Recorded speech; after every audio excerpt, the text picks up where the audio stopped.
given you the link to go full page, and there's a button here to download. And what happens is once you download, it will come out to your extension, Google Chrome extension bar up here. So this is it. Okay, so after that is you go to the thing that you want to screen capture. For me, it's my Instagram desktop view because I want to see everything.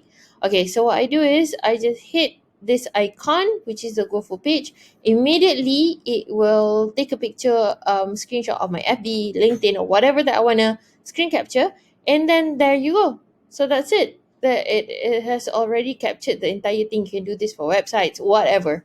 All right, and then after you're done, just click download image, and immediately it will be in your downloaded files, and that's it. All right, so do this for everything that you want to revamp, so that you can see the before and after. As you can see, even from here, that what I did with my Instagram is I did the checkerboard effect. See, so it's easier on the eyes, and that's why when people scroll, it's not too heavy. All right, so when we can see the big picture, it's easier for us to see what we can improve on. So good luck, all the best. Any questions, just ask away.